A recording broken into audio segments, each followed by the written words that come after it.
exactly how much of this funding that Satellite receives is based on your legal, moral, and constitutional obligation to provide. On the other hand, you can tell me how much is the discretionary funding. For that amount, you can hold me accountable. For this amount, sorry. Sorry.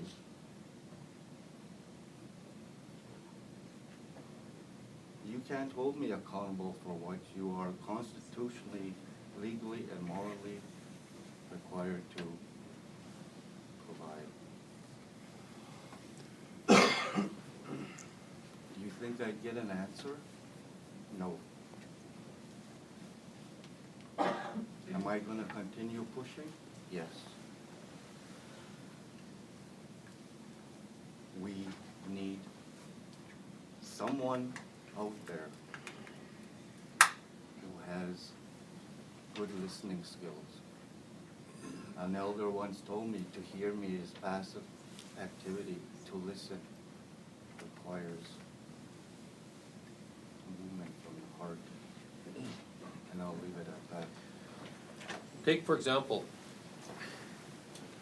Senechal First Nation has money in the trust, right? Our money, not INAC's money, not INAC's contributed money into our business.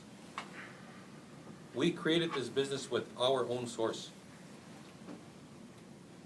Now we want to get our money. We've submitted a band council resolution, which is part of this journey, I guess, the process, to apply for our money. Now government decides when they're going to sign to release our money. We waited up to 6 months. Onion Lake waited up to a year for their own money. Why should the minister be deciding when we should get our own money?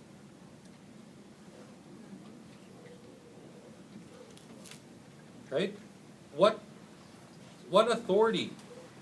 Why should he have that responsibility? Yet, the general public out there believes that, why are the Indian people complaining? How come they're looking for handouts? The taxpayer is always complaining. Well, hey, we complain just as much as the taxpayers do. We're taxpayers as well. But if you put your money in trust, does government decide when you go pull your money out of that trust? Absolutely not. Why don't you ask the minister that? How come you're making First Nations people beg hat in hand for their own money, which you provided no dollars into their business for? And further, why are you making them provide you an audit, which you guys have contributed no dollars to? Then maybe we can be part of that bounty, and that, that Brad Wall talks about. Because our people go to Timmy's. Our people cheer for the Canadian Olympics, our Olympians. Our people wake up in the morning, they go to work. They drive their kids to school just like everybody else. But the rules aren't the same for us. So the challenge is for people to educate themselves in regards to how government legislation that they've created is to terminate the Indian. The other part of this, late ma'am, when you asked the question, the Governor General of Canada, John Honorable Johnson, has a very significant role to play. Elders understanding, because it was the Governor General that represented the Queen in the treaty-making process. The Governor General today has a responsibility to maintain the honor of the Crown. And the Constitution of 1982, this is what it says also. You must maintain the honor of the Crown. that's the relationship that our people, our elders, and many of them have passed into spiritual, have fought for many, many years. I sit with these elders over and over again in the different treaty areas. They're 70, 80 years old. They've been at this for 50, 60 years, many of them. The Governor General has the power to prorogue the government. Correct? Shall Jean prorogue the government? Mr. Johnson, why do you think there's lieutenant governors in every province?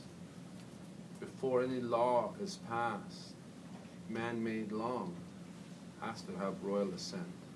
So there is still a direct relationship to the crown. There is an indivisible crown. The provincial and the federal are one and the same.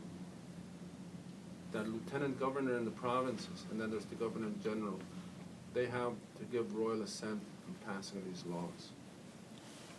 So there's other avenues that we're contemplating from our nation to look at, is to hold the governor general's role and responsible, to bring that to the forefront. When you asked, what will it take? I met with the governor general and Chief Spence requested a meeting. Chief Spence asked me to speak at that meeting at the Governor General's residence. I had a private sidebar with the Governor General. Chief Fox sent me a letter of invitation. I will come to Treaty 6. I will meet with the elders that have requested my presence. He sent a letter. He didn't come back. Outright lied to me in my face. They have a very serious responsibility. This is the relationship to meet with the Governor General with the Treaty 6, Treaty 4 territory. Begin that, revisit that relationship that was entered into with the Crown. And then Canada said they will take this responsibility on in 1982. Then the different ministerial departments that hold all these resources will have to come to that table on behalf of our people. That's how this relationship should have been, and that's how they wanted this relationship to be, not be subject to this process. Take one more question. So when we get down to kind of specifics, you know, when you're gonna sign the contribution agreement, like you think that any amendment to that agreement, you know, the government shouldn't be able to arbitrarily come and say, oh, we're amending this next year and here are the new rules kind of thing. Well, if you're given a multi-year agreement, and you're told you qualify for a multi-year agreement, and you sign on that multi-year agreement, that's basically you're locked into that agreement.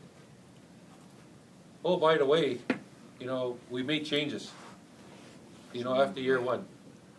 So here's an amendment. And if you don't sign your amendment, you're not getting your funding.